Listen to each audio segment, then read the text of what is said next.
그는 뇌가 썩어가는 틱톡을 보는 역겨운 모욕이었지만 어느 날 모든 것이 바뀌고 그는 치트 스킬과 함께 다른 세계로 이동하게 되며 역대 가장 강력한 마법사가 됩니다. 테체우시는 현대 일본의 고등학교에 다니는 평균 이상의 학생으로 밥솥의 IQ를 가지고 있으며 제이크 폴이 마이크 타이슨을 공정하게 이겼다고 믿었습니다. 그는 완전한 NPC 보시였지만 어린 시절 친구인 린과 함께 있다는 이유로 자신이 이야기의 주인공이라고 생각했습니다. 린은 엄마 같은 밀커스가 있었습니다. 어느 날 그가 린과 함께 학교에서 돌아오던 중 그는 갑자기 자신 아래에 이상한 마법의 원이 나타났다는 것을 깨달았습니다. 이 절대적으로 편드셔트 같은 인간은 린을 원 안으로 밀어 넣으려고 결정하는데 그렇게 하면 그녀가 부엌으로 돌아갈 거라고 생각했거든. 하지만 린은 두 사람이 다른 세계로 이동하는 동안 이 멍청이에게 매달립니다. 그곳에 도착하자 테츠 씨는 눈을 뜨고 초록색 들판에 누워있는 자신을 발견합니다. 그리고 리인이 멀리서 누워있는 것을 발견하고 어디에 있는지 궁금해하며 일어납니다. 그들은 핸드폰을 확인해 보지만 아무 신호나 인터넷도 받지 못합니다. 그들은 이런 시골 지방이 요즘에도 모바일 네트워크가 없는 곳이란 걸 의아해합니다. 그리고 테츠 씨는 그들이 지구에 있지 않을지도 모른다고 생각합니다. 그들은 핸드폰을 확인하고 아무 신호나 인터넷을 받지 못함을 알아챕니다. 인터넷. 그들은 요즘에도 모바일 네트워크가 없는 시골 지방이란 게 이상하다고 생각하고 테체우 씨는 그들이 지구에 있지 않을지도 모른다고 생각합니다. 그가 말하길 그들이 여기 도착하기 전에 본 마법의 원은 어떤 CGI 효과가 아니라 모두 진짜라는 것이다. 리는 그럴 수 없다고 말하지만 그때 거대한 괴물의 목소리를 듣게 되는데 그것은 거대한 검은 만가지처럼 보이며 괴물 같은 뿔과 눈을 가지고 있다. 말이 그들 위로 뛰어오르지만 테츠 씨는 린을 붙잡고 옆으로 재빨리 피하여 스퀘어지지 않도록 한다. 그는 린에게 도망쳐서 가능한 멀리 떨어지라고 말하며 둘 다 죽는 것보다 한 사람이 여기서 죽는 것이 낫다고 말하고는 거대한 괴물을 조롱하기 위해 앞으로 달려간다. 그는 그 큰 괴물을 면화 따는 놈이라고 부르며 그의 거대한 성기가 그냥 있는 것인지 물어본다. 그를 쫓게 만들기 전에 쇼를 위해 그에게는 끝인 것 같지만 바로 그때 공중에서 칼날 공격이 날아와 괴물의 목을 가격한다. 갑자기 갈색 대머리가 어디선가 나타나 테츠 씨의 도발 기술을 칭찬한 후 앞으로 돌진해 그의 검으로 말을 가격한다. 괴물은 입에서 불을 뿜으며 반격하지만 그때 검은 마법이 주입된 화살이 덤불에서 날아와 짐승의 다리를 가격한다. 그 후 못생긴 패배자가 덤불에서 나와 이 흑요석 말들이 정말 강하다고 말하며 미스릴 화살을 사용하는 것이 옳았다고 한다. 마지막으로 작은 마법사가 불공격으로 괴물을 태워 사냥을 마무리한다. 그룹은 바라도 라쿨타, 마질렛이라고 소개하고 그들이 모험가 길드의 일원이며 이 지역의 괴물 수를 줄이기 위해 흑요석 말들을 사냥하러 고용되었다고 말합니다. 이 모든 것을 보며 테츠 씨는 그들이 판타지 RPG 같은 세계에 있다는 것을 확인하고 여기서 생존할 방법을 찾아야 한다고 생각합니다. 그날 밤 그들은 모두 캠프파이어 주위에 앉고 모험가들은 그들에게 어디서 왔고 여기에 무엇을 하러 왔는지 묻습니다. 그들은 테츠 씨와 린이 이 정보를 편안하게 공유하는 것을 보고 위험한 평원에서 그들을 버리지 않을 것이라고 말하며 그들을 안심시키려 합니다. 가장 가까운 마을인 아스파이어까지 호위해 주겠다고 합니다. 다른 이들은 그들의 일의 일부입니다. 그들은 또한 무기를 들고 가지 않는 것이 위험하다는 것을 그들에게 조언합니다. 특히 이 지역에서는 몬스터의 수가 증가하고 최근에 마차 공격과 사람들이 사라지는 보고서가 여러 차례 접수되었기 때문에요.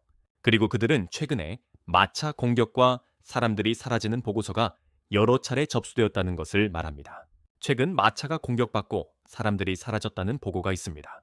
다른 이들은 그들의 일의 일부입니다. 그들은 또한 무기를 들고 가지 않는 것이 위험하다는 것을 그들에게 조언합니다.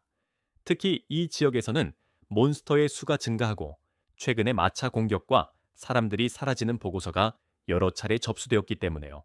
그들은 최근에 마차 공격과 사람들이 사라지는 보고서가 여러 차례 접수되었다는 것을 말합니다. 그렇게 하여 모두들 하루를 마무리하고 바라다는 테치에게 린과 화해하라고 말합니다. 린이 그에게 자신을 혼자 도망치라고 말한 것에 화가 난 것 같습니다. 그들은 밤새 이야기를 나누고 결국 주먹으로 맞부딪히며 화해합니다. 그리고 일부 장면은 오프 스크린에서 땀을 흘리며 이루어집니다. 작전. 그들은 또한 우리의 주인공들에게 금을 주고 모험가, 길드에 대해 이야기합니다. 테체우 씨는 모험가가 되기로 결정했기 때문에 그것이 알파 남성의 행동이기 때문입니다. 알파 남성의 행동이기 때문입니다. 길드에서 그들은 입회 신청서를 작성하고 계약서를 읽고 이 세 개의 언어를 somehow 읽을 수 있다는 것을 깨닫습니다. 그들은 이 세 개의 사람들과 대화할 수 있었고 그들을 제대로 이해할 수 있었기 때문에 마법이 작용하고 있는 것 같습니다. 그 후 접수원이 작은 마법적 적성 테스트를 진행할 것이라고 말하며 수정 구슬을 꺼내어 손을 올리라고 합니다. 모험가가 되려면 마법 능력이 필수적이기 때문입니다.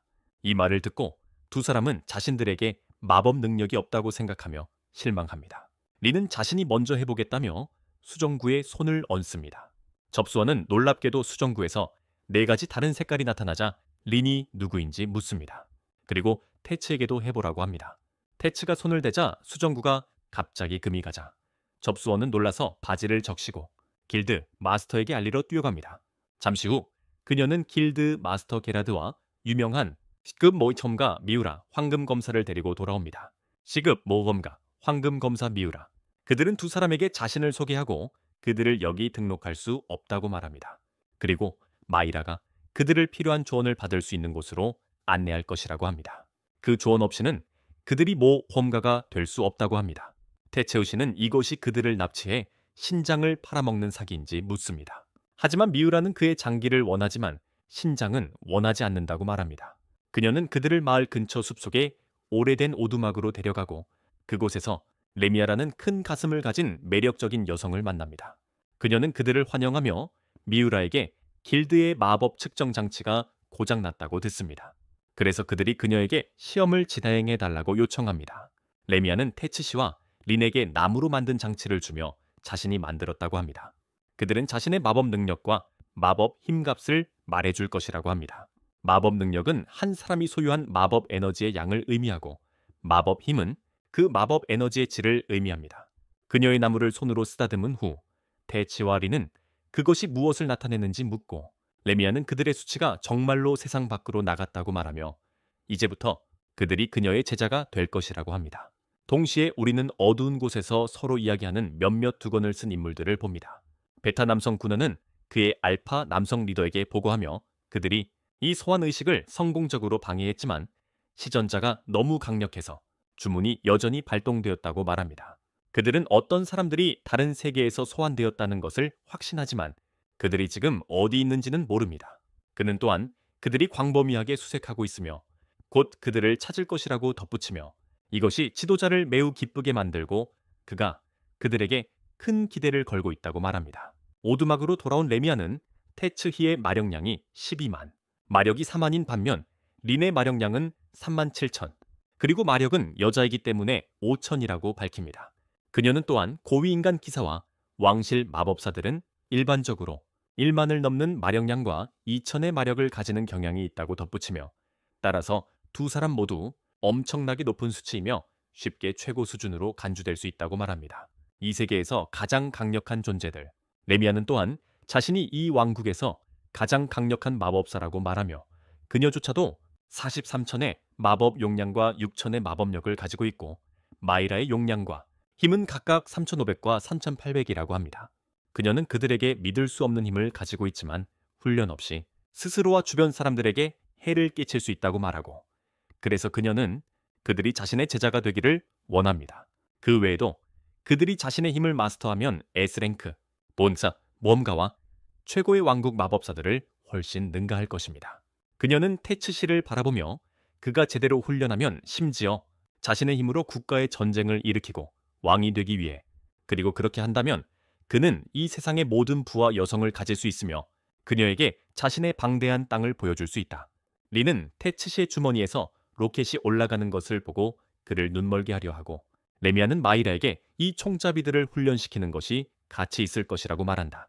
다음 날 레미아는 그들에게 대량의 아침 식사를 제공하며 아침을 시작하고 마법의 기본을 설명한다. 그녀는 마법을 활용하는 2가지 방법이 있으며 그것은 마법 주문을 외우고 추수를 사용하는 것이라고 말한다.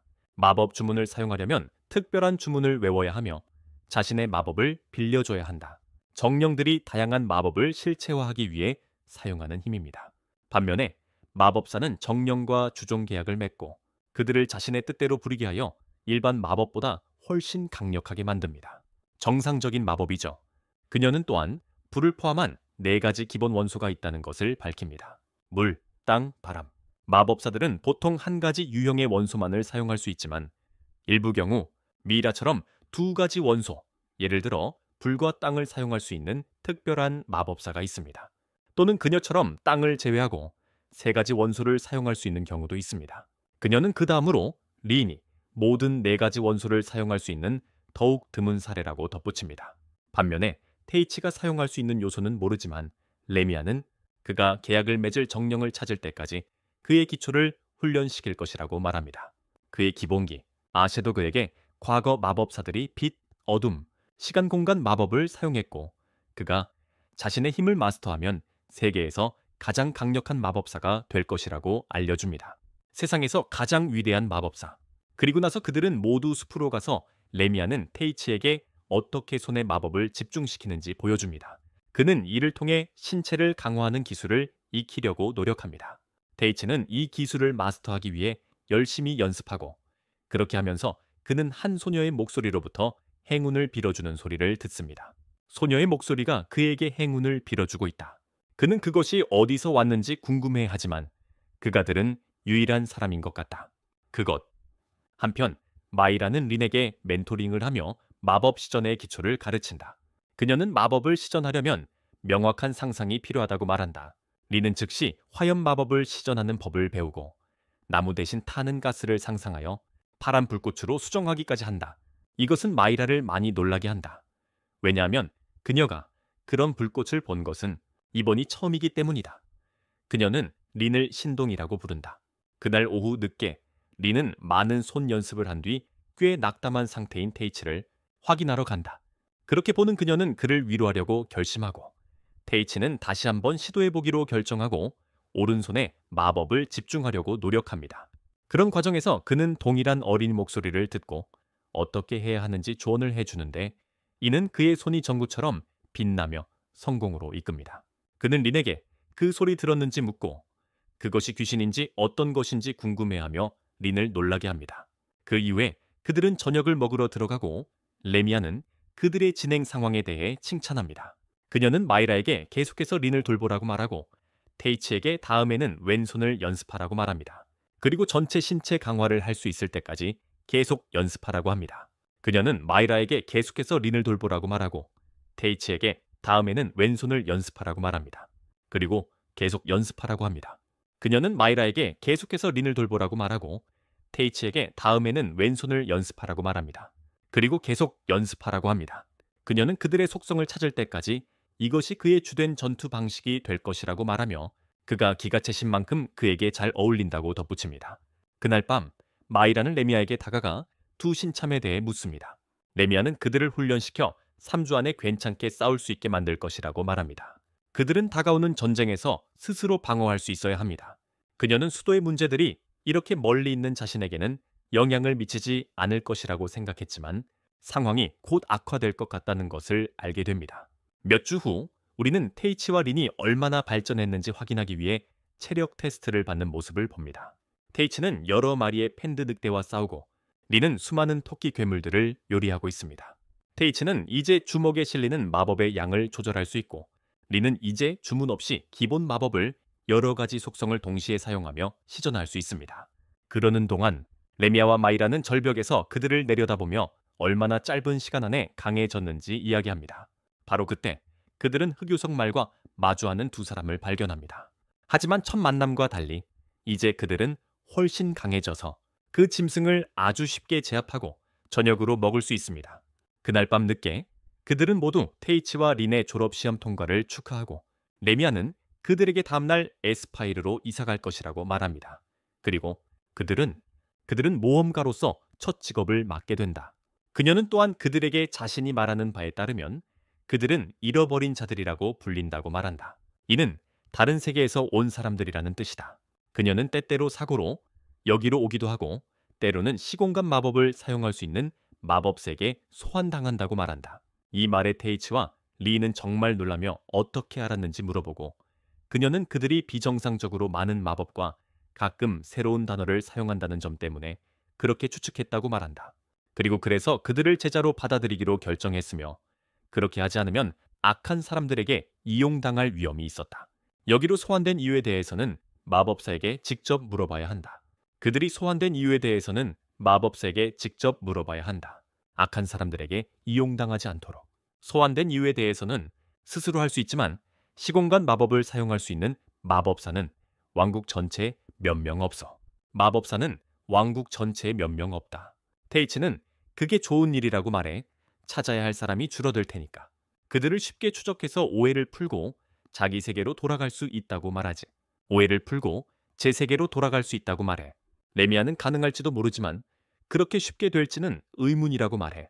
저녁 식사 후 테이츠는 린과 함께 앉아서 이 세계에 온 이후 일어났던 모든 일에 대해 이야기해. 이 세계에 온 이후 일어난 모든 일에 대해 이야기해. 테이츠는 모험가로 일해서 돈을 많이 벌고 자리를 잡은 다음 그 영향력을 이용해서 시공간 마법을 사용하는 마법사를 찾을 거라고 말해. 그들을 여기 부르고 그들을 그들의 세계로 돌려보내라. 린도 희망을 느끼고 그들은 모두 오프 스크린에서의 행동과 함께 하루를 마무리한다. 그 후 타시는 자신의 하얀 손을 바라보며 정말로 린의 거대한 나라들을 파괴할 수 있는 힘이 있는지 궁금해하지만 그때 그는 전에 들었던 같은 목소리를 듣고 곧 만날 수 있을 것이라고 말하며 기대하고 있다고 전한다. 테이츠는 그녀가 누구인지 그게 무슨 뜻인지 물어보지만 목소리는 그를 무시한 채 웃으면서 날아가 버린다. 몇 주 후 우리는 테이츠가 같은 목소리에 대한 꿈을 꾸고 침대에서 깨어나는 장면을 본다. 그들은 아스파이어로 이사하고 모험가로 등록한 후 첫날 그들을 구해준 모험가 그룹과 함께하게 되었다. 그 이후로 그들은 소소한 A랭크 임무를 수행하며 이 세계에 대한 새로운 것들을 배우며 천천히 강해지고 있다. 린은 대부분의 시간을 도서관에서 공부하며 이 세계에 대한 다양한 것을 배운다. 그녀는 이 세계가 알티아라고 불리며 현재 그들이 있는 왕국이 서부 대륙의 일부로 세상에서 가장 발전된 마법을 가지고 있음을 알게 된다. 인구 2천만 명 중 약 80%가 기본 마법을 사용할 수 있다. 이 왕국에는 마법이 존재하며 그래서 이곳은 세계에서 세계의 가장 위대한 국가 중 하나로 여겨진다. 그들은 또한 아스파이어가 신성한 스카톨리프 제국과 가르긴 제국의 동쪽 국경 근처에 위치해 있다는 것을 알게 되고 그렇기 때문에 이곳은 상품과 정보 거래의 중요한 도시로 번영해왔다. 그때 웨이트리스가 그들의 아침 식사를 가져오고 길드에서 온 편지를 전달한다. 편지를 읽은 후 그들은 길드 마스터에 의해 길드에 소환되었다는 사실을 알게 된다. 그들은 무슨 일이 있는지 보러 가고 접수원이 그들에게 특별한 일을 준다. 빈민가의 한 술집에 대한 조사 요청입니다. 브로키바와 길드에서 무엇을 찾고 있는지 궁금하게 만드네요. 마스터께서 최근에 도난당한 물건들에 대한 소문을 들었다고 설명합니다. 빈민가를 통해 도시로 밀반입되는 마차들. 그는 그들에게 그들이 잡는 데 도움이 될 만한 정보를 찾으라고 말합니다. 범인들을 잡고 임무에 성공하면 은호화 이별계의 보너스까지 있습니다. 테이츠는 그들이 강등된 임무를 수행하는 것이 길드에 괜찮을지 묻습니다. 사령관은 그들이 임무를 완수하면 계급을 해제한다고 말했습니다. 게다가 이 퀘스트는 이미 2번이나 실패했고 그들이 또 실패하면 세 번째도 그렇다면 길드는 잘못에 대한 추가 비용을 지불해야 합니다. 평가요. 테이츠는 키 작은 남자를 째째하다고 부르지만 그는 그들의 실력을 확신한다고 말합니다. 그리고 테이츠와 린은 슬럼으로 가서 밤에 진짜로 추악한 사업이 벌어지는 때까지 쉬기로 합니다. 길을 걸으며 린은 멜릴라 과일을 사러 가는데 가격이 지난주보다 2배나 비싸다는 것을 알게 됩니다. 그녀는 아마리카의 인플레이션이 이 세상에도 영향을 미쳤는지 의심하지만 상점 주인은 최근 화물을 운반하는 마차들이 공격당하고 있어서 모든 사람이 물품 부족에 시달린다고 말합니다. 린이 지나가다가 메릴라 과일을 사려고 했지만 가격이 너무 비쌌습니다. 지난주보다 2배나 돼요. 그녀는 미국의 인플레이션이 전 세계를 덮친 건 아닌지 궁금해하지만 가게 주인은 최근에 물건을 운반하는 마차들이 공격을 받고 있어서 모두가 물품 부족을 겪고 있다고 말합니다. 그날 밤 늦게 테이치와 린은 이카리가 술집 뒷문으로 끌려나가는 것을 보고 술집 안으로 들어가 바텐더에게 맥주를 주문합니다. 바텐더는 그런 약한 술은 취급하지 않는다고 하지만 테이치는 그에게 자신의 알파 메일 매력을 이용해 자리에 앉도록 하고 그들은 마을 물가 상승에 대해 이야기하기 시작합니다. 테이츠는 그들도 그 사업에 뛰어들 계획이며 그 사업이 어떻게 돌아가는지에 대한 정보를 얻을 수 있을지 궁금해합니다. 바텐더는 아마추어가 할 사업이 아니라고 말하지만 테이츠는 그를 풋내기라고 부르며 동전 주머니를 그의 앞에 내려놓고 입을 열어볼까 하며 묻습니다. 그들은 그 사업에 대해 알아보려 하고 있습니다. 바텐더는 아마추어가 할 만한 사업이 아니라고 말하지만 테이츠는 그를 풋내기라고 부르며 동전 주머니를 그의 앞에 내려놓고 이제 입을 열어볼까 하고 묻습니다. 이제 말해볼까? 이를 보고 술집에 탐욕스러운 NPC들이 일어나 약탈하려 하지만 테이츠, 와리는 그들의 값어치 없는 엉덩이로 바닥을 닦고 그들을 쫓아내서 콩을 쏟게 한다. 콩을 쏟게 한다. 그들은 어떤 두건을 쓴 남자가 그들에게 몬스터에게 공격당한 마차에서 물건을 배달하도록 고용했다고 말한다. 그들은 그것이 너무 어두워서 그 사람의 모습을 알 수 없었지만 좋은 돈을 약속했기 때문에 따라갔다. 그들은 그것이 너무 어두워서 그 사람의 모습을 알 수 없었지만 좋은 돈을 약속했기 때문에 따라갔다. 그들은 좋은 돈을 약속했기 때문에 따라갔다. 바텐더는 그들이 돈을 원하지 않으며 이런 사람들이 가져온 물건으로 바가 물건을 파는 것이 일반적인 일이라고 말한다. 그러므로 그들은 손을 대지 말아야 한다. 그들은 손을 대지 말아야 한다. 그들은 손을 대지 말아야 한다. 그 후 테이츠와 리는 밖으로 나가 이 음모의 주모자가 누구인지 궁금해합니다. 바로 그때 그들은 자신들을 따라오는 3명의 여성 닌자를 발견하고 그들을 유인하여 전투를 시작합니다. 테이츠는 그들을 모두 주방으로 돌려보내지 않으려 애쓰다가 결국 그중 한 명에게 강한 펀치를 날려 쓰러뜨립니다. 린 또한 자신의 무능함을 보이지 않고 한 명을 밀쳐내고 테이츠가 성평등을 지키며 그녀를 잠재우게 합니다. 그 후 두 사람은 마지막 암살자를 마주하고 그녀에게 항복할 준비가 되었는지 묻지만 첫 번째 닌자가 깨어나 연막탄을 던지자 그들은 모두 현장에서 도망치고 의식을 잃은 동료를 뒤에 남겨둡니다. 테이츠는 그들이 임무에서 그들을 겁주기 위해 존재한 것이 아니며 정말로 그들을 암살하려고 했던 것 같다고 말합니다. 이 말에 리는 놀라며 붙잡힌 닌자를 길드에 넘기고 길드 마스터에게 그녀를 살려달라고 요청합니다. 다음날 아침 테이치와 리는 선술집에서 미우라를 만나 D랭크 모험자로 승진한 것을 축하받습니다. 그녀는 그들에게 특별한 임무가 있다고 말하며 그녀와 팀을 이루기를 원한다고 전합니다. 그녀는 북쪽 숲에 멜릴라 열매가 수확할 준비가 되었고 농부들이 강도를 잡고 보호해달라고 요청했다고 설명합니다. 그들의 수확, 임무를 완수하면 보상으로 500은화가 지급되며 이는 마을이 인플레이션에서 회복하는 데도 도움이 될 것입니다. 이 모든 이야기를 듣고 나서 두 사람은 즉시 동의하고 모두 함께 북쪽 숲으로 떠납니다. 그들은 오후에 농장에 도착하고 2명의 NPC 농부와 하나의 수상한 외모의 카심을 만납니다. 손을 흔들며 테이츠는 이상한 감정을 느끼고 그의 손을 잠시 잡고 있다가 정신을 차립니다. 그 후 모두 함께 밭으로 걸어가 멜릴라 나무를 보며 린이 마법을 겁니다. 그녀는 지팡이에 마법 감지 주문을 걸어 그 지역에 남아있는 마법의 흔적을 찾았습니다.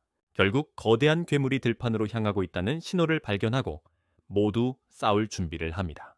잠시 후 거대한 오우거와 몇몇 오크들이 숲에서 나와 무기를 들고 그룹과 마주합니다. 그룹의 리더인 그는 미우라에게 작은 놈들 3마리를 처리하라고 하고 린에게 지원을 하라고 지시한 후 자신은 거대한 괴물을 상대합니다. 그는 35레벨 강화만으로도 충분할 것이라고 생각하고 오우거의 얼굴에 강력한 한 방을 날려 단번에 쓰러뜨립니다. 린에게 지원을 요청하고 그는 35레벨 강화면 충분하다고 생각하고 결국 오우거의 얼굴에 강력한 주먹 한 방으로 한 번에 쓰러뜨립니다. 그날 밤 늦게 미우라는 테이츠와 린과 함께 앉아 오크와 오우거가 이 지역에서는 정상적이지 않으니 누군가의 계략일 거라고 말한다. 그들은 그들을 위한 함정을 설치하여 자신들이 얕볼 대상이 아님을 보여주고 하루를 마무리하기로 한다. 그리고 그들은 그 일을 끝내기로 한다. 한편 우리는 여러 구의 시체에 둘러싸인 후드를 쓴 소녀를 본다. 그녀는 주문을 사용하여 그들의 생명력을 빨아들이고 테이치와 린을 언급하며 마법사들을 만날 생각에 들떠 있다고 말한다. 그리고는 투명 망토를 사용하여 사라진다. 그녀는 자신의 투명 망토를 사용하여 사라진다.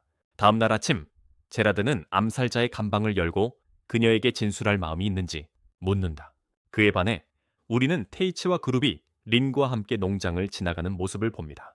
린은 마법 탐지 주문을 사용하여 도둑들을 찾고 있습니다. 그들은 결국 발자국 무리를 발견하고 이를 따라가다가 최근에 꺼진 화덕을 찾습니다. 린은 앞쪽 들판에 세 사람이 있다는 것을 감지하고 그들은 그 세 도둑을 붙잡기 위해 서둘러 나아갑니다. 테이치, 린, 그리고 미우라는 앞으로 나가서 그들이 항복하도록 만들고 두 NPC는 그들을 마을 경비대에 넘깁니다. 그동안 카세는 테이치와 다른 이들에게 도움을 고마워하고 테이치는 다시 한번 그의 손을 오래 잡고 있습니다. 그는 그들이 다른 농부들과는 달리 정말 부드럽다고 말하며 그의 비밀이 무엇인지 묻습니다. 카세는 자신이 감독이라 손을 많이 사용하지 않는다고 말하지만 미우라는 오크와 오우거는 이 지역에서 흔하지 않다고 덧붙이며 어떻게 카센이 단지 농부임에도 불구하고 그들에 대해 알고 있었는지 의아해합니다. 이 모든 이야기를 들은 카센은 웃기 시작하고 자신이 그 남자들을 고용해 과일을 훔치게 한 장본인이라고 밝히며 또한 몬스터들을 밭으로 유인하기 위해 마법사를 고용한 사람이라고 말합니다. 테이치는 그가 왜 그런 짓을 했는지 묻고 카센은 목표를 이루기 위해 테이치의 힘이 필요하기 때문에 그 세 사람을 여기로 유인하기 위해 이 모든 일을 저질렀다고 말합니다. 직접 시험해보고 싶어 했다. 그때 보이지 않는 도로의 요정 그래미가 투명성을 벗어나 미우라를 뒤에서 놀라게 한다. 그녀는 카센에게 입만 빠르다고 말하며 자신이 마법사이고 카센의 바디가드 역할을 하고 있었다고 한다. 그렇게 그들의 전투가 시작되고 미우라는 앞으로 돌진하여 그래미와 검을 맞부딪힌다. 그리고 그녀에게 왜 보이지 않을 때 공격하지 않았냐고 묻는다. 그녀는 암살은 비겁한 짓이며 자신에게 맞지 않는다고 말하며 검을 맞부딪히고 상대를 자신의 힘으로 제압하는 것을 좋아한다고 한다. 그들은 서로 여러 번 타격을 주고받으며 힘겨루기를 하지만 그러다가 린이 그녀는 유용해지기로 결심하고 그래미에게 불구체를 발사한다. 이것은 그래미가 뒤로 점프하게 만들고 그녀는 바람 공격으로 주문을 막는다. 린은 다음으로 먼지 토네이도를 소환하여 일시적으로 그래미를 기절시키고 미우라가 물리적 강화를 완성할 때까지 시간을 벌어준다. 그래미는 검으로 주문을 베어 넘기지만 린은 계속 공격하며 물과 땅의 원소를 합친 주문으로 그녀를 공격한다. 한편 테치는 카셈과 싸울 준비를 하며 그가 무기를 들고 싸우려는 계획인지 묻는다. 무기를 들지 않고 카셈은 대신 그에게 자신의 냉동 원소를 시전하게 하고 그 옆에 빙수 몬스터를 소환한다. 얼음으로 만든 몬스터를 본 테치는 자신이 더 높은 수준의 신체 강화로 한 방에 이길 수 있다고 생각하지만 그것과 연결하는 대신 그저 원소를 통과해버린다.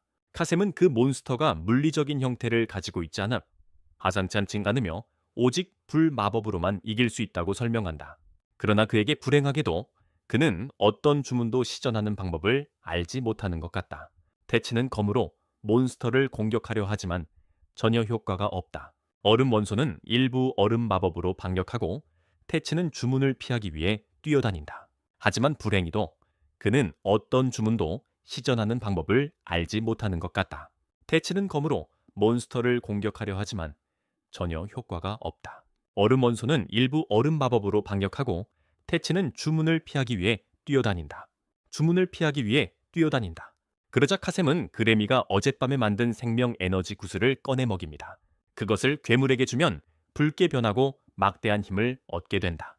그렇게 붉은 원소가 미친 속도로 돌진하여 테치를 강하게 밀쳐내어 그의 입에서 피가 나게 만든다.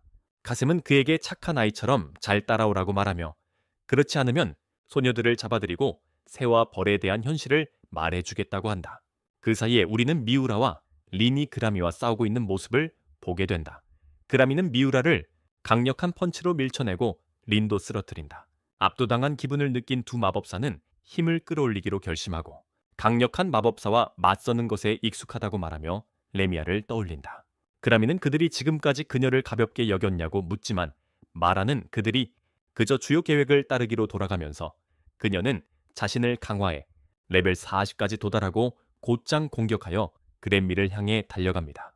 그들은 서로에게 몇 차례 타격을 주지만 린은 마법검을 사용하여 그란미를 충격하게 합니다. 린의 마법검에 놀란 그랜미는 뒤로 점프하여 공격을 피하려고 합니다. 하지만 미우라가 그란미를 다시 앞으로 밀어붙이고 린은 지팡이를 검으로 변환하여 그란미가 검으로 막도록 강제합니다. 그런 다음 그녀는 다른 손에 들린 마법 검을 사용하여 그란미를 공격하고 그란미의 체력 HP를 상당히 줄입니다. 그란미의 HP를 많이 깎습니다. 그 후 리는 먼지 토르나도 주문을 시전하고 그 안에 화약을 섞어 그란미의 HP를 크게 깎습니다. 그 후 리는 먼지 토르나도 주문을 시전하고 그 안에 화약을 섞어 플랜업을 그 후 그녀는 파이어볼로 주문을 점화하고 그레미를 날려버립니다. 그레미는 신체 강화로 대부분의 피해를 막지만 미우라는 이 기회를 이용해 그녀를 불타는 검으로 가격하고 그들의 싸움을 끝냅니다. 그 후 그들은 그녀 앞에 서서 항복하라고 말하지만 그레미는 변태처럼 자신의 피를 핥으며 일어나고 다시 싸우고 싶다고 말합니다. 상처가 나으면 다음번에는 이길 거라고 합니다. 그때 가숨이 말하자 소녀들에게 항복하라고 합니다. 그렇지 않으면 테이치를 그의 빨간 원소에게 얻어맞게 하고 싶지 않다면 말이죠. 소녀들은 한동안 생각에 잠겨 우울해하는데 테이치는 어떻게 이렇게 된 건지, 자신에게 국가를 파괴할 힘이 있었으면 안 되었던 건 아닌지 고민합니다. 자신의 무력함을 저주하며 테이치는 의식을 잃고 꿈속에서 이전과 같은 목소리를 듣습니다. 나라들을 자신의 약함을 저주하며 그는 의식을 잃고 꿈속에서 전과 같은 목소리를 듣습니다. 꿈에서 그들은 그에게 힘을 원하냐고 묻고 테이치는 그 못생긴 놈의 얼굴을 바닥에 처박아 놓고 우리를 건드린 걸 후회하게 만들고 싶다고 말합니다. 그 녀석의 얼굴을 바닥에 처박아 놓고 우리를 건드린 것을 후회하게 만들고 싶다고 말합니다. 그들에게 그 목소리는 자신을 아리엘이라고 소개하며 바람의 정령이라고 말합니다. 그리고 이것은 예외적인 경우이며 규칙을 어기는 것이므로 고통스러울 수 있다고 덧붙입니다. 예외적인 경우이며 규칙을 어기는 것이므로 매우 고통스러울 수도 있다고 말합니다. 죽음과 같은 힘이지만 그가 여전히 이 힘을 원한다면 그녀는 그에게 그것을 빌려줄 것이다. 테이치는 동의하고 우리는 그가 일어나면서 완전한 아바타 모드로 변신하는 모습을 본다. 그를 둘러싼 두꺼운 바람의 오라와 함께 카숨은 다시 한번 빨간 아바타에게 그에게 돌진하라고 명령하고 그를 다시 날려버린다. 하지만 테이치는 다시 일어나며 그 공격을 받아내는 것이 마치 새끼 고양이가 그의 발로 치는 것 같았다고 말한다. 그의 발로. 빨간 원소는 그에게 불길을 내뿜는 공격을 하지만 테이치는 그의 아바타 해키를 풀어내고 강한 바람의 흐름으로 방역하여 불공격과 빨간 원소를 한 번에 파괴한다. 이 모습을 보고 카숨과 그레미는 도망치기 시작한다. 테이치는 그들을 막으려 하지만 아리엘이 말했던 통증을 느끼고 무릎을 꿇습니다. 그는 무릎을 꿇습니다. 테이치는 기절하기 전에 마지막 공격을 겨우 날리고 카숨의 오른팔을 베어내어 공식적으로 가장 처량한 한팔 애니메이션 캐릭터가 됩니다. 그는 한팔 애니메이션 캐릭터가 됩니다. 며칠 후 테이치는 레미아의 집에서 깨어나 어떻게 거기에 왔는지 궁금해합니다. 그는 어떻게 거기에 왔는지 궁금해합니다. 그때 레미아가 들어오고 그는 그녀에게 질문을 하지만 그의 배가 고르기 시작하고 둘은 함께 식사를 하러 갑니다. 테이치는 손오공처럼 먹고 레미아는 그가 모든 힘을 소진했다고 말합니다. 마지막 전투에서 마법을 사용하고 일주일 동안 기절해 있었어. 그녀는 보통 사람들은 하룻밤 사이에 마법을 회복하지만 모두 사용해버리면 더 오랜 시간 동안 혼수 상태에 빠질 수 있다고 설명해. 회복하기 위해서 그녀는 미우라와 린이 그가 하루가 지나도 깨어나지 않았을 때 여기 데려왔다고 말하고 그런 다음 북부 숲에서 일어난 일에 대한 자세한 내용을 물어봐. 테이치는 그녀에게 모든 것을 이야기하고 그녀는 카스움이 서리 정령에게 붉은 계약을 사용했을 것이라고 말해. 그것은 짐승과 인간의 생명력을 사용하는 금지된 의식이며 하나를 먹으면 사용자의 능력을 훨씬 초과하는 막대한 양의 마법을 끌어낼 수 있어. 티치는 그 순간 정말로 끝났다고 느꼈지만 그때 갑자기 아리엘이라는 이름의 목소리가 들려와 싸울 힘을 주었다고 말합니다. 이를 듣고 레미아는 매우 놀라며 그녀는 우리에게 그녀의 보물을 보여줍니다. 그녀는 이제 티치가 어떤 종류의 마법을 사용할 수 있는지 알게 되었으며 그가 소환사라는 것을 설명합니다. 소환사는 샤맨과 비슷하지만 정령과 맹약을 맺고 그들의 유대에 따라 더 강력한 마법을 사용할 권리를 부여받습니다. 그러나 소환사와 다른 점은 정령의 말을 들을 수 있다는 것입니다. 정령과의 유대를 통해 더 강력한 마법을 사용할 수 있지만 소환사는 정령의 말을 들을 수 있습니다. 그녀는 이 세상에서 영혼이 가장 높은 등급에 속한다고 덧붙인다. 영혼은 인간보다 우월한 드래곤보다도 더 높은 존재이다. 따라서 인간은 소환사를 제외하고는 영혼을 보거나 들을 수 없다. 소환사는 영혼을 명령하고 그들이 주문을 시전하도록 할 수 있다. 그리고 이 주문은 영혼에 의해 직접 시전되기 때문에 주술사나 마법사를 통해 시전된 주문보다 훨씬 강력하다. 그에 미친 레이즈 하키가 영혼을 끌어당기고 그를 소환사로 만들었다는 사실을 알게 된 후 그는 여자들과 만나기 전에 커피를 마시러 나간다. 그는 웨이트리스에게 그들이 어디 있는지 아는지 물어보지만 그녀는 그들이 오늘 아침에 나간 이후로 돌아오지 않았다고 말한다. 테이츠는 직접 그를 찾기로 결정하고 나서지만 예쁜 소녀를 괴롭히는 몇몇 디스코드 운영자들과 마주친다. 그는 앞으로 나아가 그들에게 그녀를 괴롭히지 말라고 말하고 소녀는 이 기회를 이용해 자신을 풀고 테이츠의 팔을 잡는다. 그녀는 그가 자신의 연인인 것처럼 행동하고 그녀의 거대한 가슴을 이용해 그를 설득한다. 한 디스코드 운영자가 테이츠를 때리려고 하고 자기 일이나 신경 쓰라고 말하지만 테이츠는 뒤로 피하고 그의 목을 차서 그를 기절시킨다. 이 모습을 본 다른 남자는 놀라서 친구를 붙잡고 그들은 다시 엄마의 지하실로 돌아간다. 한번 그들이 사라지자 소녀는 테이츠에게 자신을 구해줘서 감사하다고 인사하지만 그는 그녀가 스스로 그를 다룰 수 있었다고 말합니다. 그리고는 말합니다. 그는 그녀가 그들의 소나귀에서 벗어날 수 있었고 심지어 그가 공격을 피하기 위해 뒤로 물러섰을 때 갑작스런 움직임을 따라할 수 있었다고 지적합니다.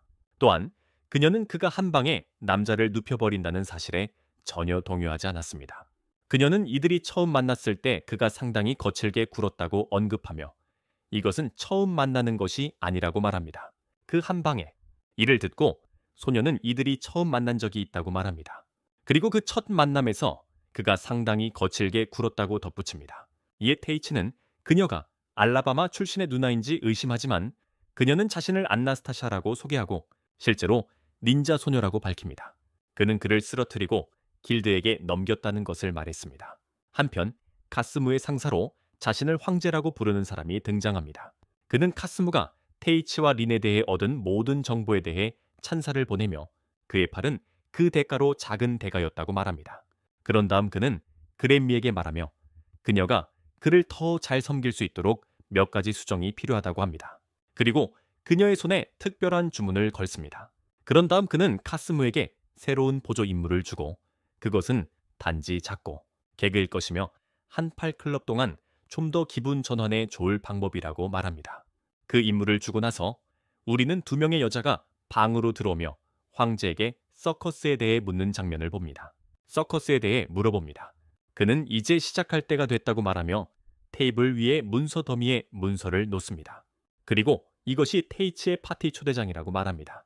마을로 돌아가서 아나스타샤는 자신이 길드에 가입했으며 지금은 밀수품 사건을 해결하고 있다고 밝힙니다. 그녀는 테이츠에게 자신의 수사가 이 건물로 이끌었고 그들은 함께 그 건물에 침입하여 배후의 주범을 찾습니다. 그들은 여러 악당들과 마주치고 그들을 뚫고 싸워 결국 카숨과 그의 보스가 이전에 앉아있던 방에 도착합니다. 거기에서 테이츠는 황제가 남긴 종이를 발견하고 그것을 읽으며 정말 걱정하게 됩니다. 한편 미우라와 린은 마을의 시장을 걸으며 반문화를 즐기고 달콤한 간식을 먹고 있습니다. 린은 테이치가 걱정되지만 미우라는 그가 레미아와 함께 잘 지내고 있다고 안심시킵니다. 그리고 지금은 그들의 임무에 집중해야 한다고 말합니다. 그때 누군가에게 따라오고 있다는 것을 알아차리고 사람 많은 곳이 아닌 어디론가 유인해야 할지 고민합니다. 그러다가 후드가 있는 아이가 뒤에서 칼을 들고 공격해옵니다. 링과 미우라는 튕겨나가며 모두에게 그곳에서 나가라고 말한 후 암살자와 맞섭니다. 미우라는 칼의 힘을 모아 앞으로 돌진하며 그들의 칼을 맞부딪힙니다. 물로 그 소년의 더러운 얼굴을 씻어주려 한다. 그 후 그녀는 바람 호열이 마법을 준비하지만 어떤 마법사들이 옥상에서 그녀를 공격한다. 린은 마법을 취소하고 미우라 가까이로 점프하여 방어막을 만들고 그들은 4대2의 전투임을 깨닫는다. 그러다 어딘가에서 그랜미의 목소리를 듣고 그녀가 투명 상태에서 나와 미우라의 배에 기습 공격을 가한다. 그 후 그녀는 미우라를 들어 올리고 도망치며 린에게 자신의 스타일은 아니지만 보스가 요청했기에 어쩔 수 없다고 말한다. 린은 그녀를 쫓아가려 하지만 악당들이 그녀를 방해하고 그랜미는 거기 그동안 우리는 테이치와 아나스타샤가 지구 마법으로 만들어진 터널을 걷고 있는 모습을 봅니다. 그리고 그들이 건물에서 찾은 종이에 적힌 내용이 여기 어딘가에 숨겨진 크림슨 팩으로 강화된 3,000마리의 고블린 떼가 있다는 것을 알려줬다고 합니다. 아스파이어 아래에요. 그들은 결국 터널 끝에 있는 문을 발견하고 그 밖에 몇 개의 뼈가 있는 것을 봅니다. 아나스타샤는 함정이 있을까봐 그녀의 자물쇠 따기 기술을 사용하여 문을 엽니다. 그 때문에요. 그녀의 작업을 보며 테이츠는 그를 길드에 넘겼을 때 그녀가 깨끗한 삶을 계속하길 바랐다고 말합니다. 그래서 이제 그는 복잡한 감정을 느끼고 있습니다. 길드는 그녀를 그들의 임무에 이용하고 있어. 이런 다정한 말을 듣고 아나스타시아는 미소를 지으며 앞으로 나를 안나라고 불러달라고 해. 그리고 그들은 검색을 계속해. 마을로 돌아가서 리는 그녀를 방해하려는 멍청한 NPC들을 처치하고 돌아서서 그레미가 그녀 뒤에 서 있는 것을 발견해.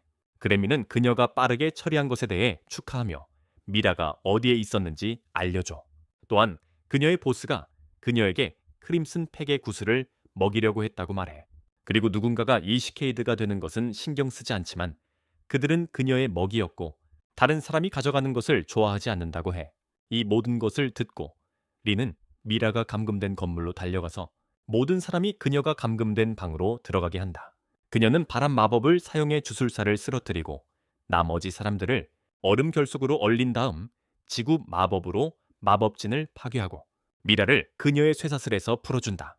바로 그때 황제가 카심과 함께 걸어 들어오고 링에게 누구도 죽이지 않고 친구를 구한 것을 축하한다. 그는 이 모든 일의 배후임을 소개하고 링은 그와 싸울 준비를 하지만 그는 자신의 손을 더럽힐 생각이 없다고 말하며 3,000전 마리의 괴물이 마을을 공격할 것이라고 알려준다. 그러므로 그들이 싸워도 의미가 없으면 버리기가 없으며 그들이 공격하면 모든 것이 파괴될 것이라고 한다. 이 말을 들은 리는 테이치의 이름을 말하고 황제는 그가 그들을 구하러 오지 않을 것이라고 말합니다. 그들은 그를 위해 다른 무대를 준비했기 때문입니다. 그러니 이제 이 마을을 지키는 것은 그들에게 달렸고 황제는 그들이 어떻게 하는지 보고 싶어 한다며 자리를 떠납니다. 나가는 길에 카심은 황제에게 안과 밖에서 동시에 마을을 공격하는 것이 꼭 필요했는지 묻고 황제는 그렇다고 대답하며 그에게 진홍색 몬스터를 총 몇 마리 준비했는지 묻습니다. 카심은 지하에 500마리, 지상에 약 200마리가 있다고 말합니다. 황제는 그 정도면 테이치와 린의 힘을 충분히 시험해 볼 수 있을 거라고 말합니다. 그리고 테이치와 린의 실력을 완전히 시험해 볼 만큼 충분하다고 말합니다. 카심은 지하에 500마리, 지상에 약 200마리가 있다고 말했고 황제는 그것으로 테이치와 린의 힘을 충분히 시험해 볼 수 있다고 말합니다. 완전히 말이죠. 한편 테이치는 단 한 손으로 땅고렘의 주먹을 막아 안나를 구하는 모습을 보입니다. 그는 그녀를 뒤로 떨어뜨린 후 신체적으로 강화된 주먹으로 앞으로 점프하여 고렘을 끝장냅니다. 이후 그들 앞에 문이 열리고 몇 명의 어린 소녀들이 붉은색의 파츠로 마법에 걸린 고블린 농장을 바라보고 있습니다. 소녀들은 자신들을 밀로와 멜로라고 소개하며 자신들이 땅고렘을 만든 사람이며 이 고블린들을 마을에 풀어주고 마을 사람들과 놀게 하며 저녁으로 남자와 아이들을 잡아먹을 것이라고 말합니다. 테이츠는 그들의 멍청한 얼굴을 보며 그게 나쁜 생각이 아닌 것 같냐고 묻습니다. 그들은 아이들이기도 하니 그들을 이해하지만 여자아이들은 이 구슬을 사용해 고블린을 제어할 것이라고 말하며 그들을 풀어놓습니다. 마을로 돌아온 미우라와 리는 길드에 가서 제라드에게 황제와 3,000마리의 괴물을 사용해 마을을 공격할 계획에 대해 이야기합니다. 제라드는 아스파이어의 모든 모험가들을 호출하고 마을 경비대에도 도움을 요청하며 방어전을 준비합니다. 180명의 모험가만으로 상황이 매우 나쁘지만 레미아가 합류하여 그들을 전투에 나서도록 격려합니다. 한편 테이치와 안나는 빨간 고블린과 싸우며 그들이 지상으로 올라가지 않도록 하려고 합니다. 티치는 물리력 강화를 사용해 모두를 짓밟지만 동굴을 파괴하는 것을 두려워하여 정상적인 전투로 돌아섭니다. 그리고 정규 전투 모드로 전환합니다. 많은 고블린들과 싸우면서 그는 곧 소녀들의 목소리를 듣고 그들이 가지고 있던 크리스탈볼이 쓸모없다는 것을 알아차리고 고블린들이 그들을 공격하기 시작했습니다. 그는 몬스터들 사이를 헤치며 그들을 구하고 그들의 행동에 대해 사과하게 합니다. 그런 다음 린에게 그들을 돌보라고 말하고 500마리의 모든 고블린을 지하에서 청소하기 위해 완전한 몬스터 사냥을 나섭니다. 지하에서, 길드에서는 렘리아와 다른 사람들이 상황을 평가하고 렘리아가 말합니다. 그녀는 관격 전술 마법을 사용해서 몬스터 수를 줄일 거예요. 다른 방법이 없으니까요. 이렇게 많은 몬스터를 한꺼번에 상대할 다른 방법이 없거든요. 하지만 초반에 그런 마법을 사용하면 마나가 부족해져서 더 이상 강력한 공격을 할 수 없을 거예요. 큰 공격은 더 이상 못하게 될 거예요. 이 말을 들은 리는 그녀에게 광역 마법은 자신에게 맡기라고 하고 화산 폭발과 비슷한 마법을 사용할 수 있을지도 모른다고 설명해요. 화산처럼요. 증기 에너지를 이용해 폭탄을 만드는 과학적 원리를 설명하려고 하지만 마치 제게 수학 수업이 흘러가듯 이해가 안 되지만 레미아는 린을 믿고 그녀에게 맡기기로 해요. 다음날 아침 괴물들이 성벽에 가까워지자 린은 주문을 시전하기 시작하고 대지 마법을 사용해 땅에 거대한 구멍을 만듭니다. 그녀는 대부분의 괴물들을 구멍에 떨어뜨리고 그 분지에 물을 채운 후 그 위에 거대한 용융 금속 구슬을 만들어 그것을 안으로 던집니다.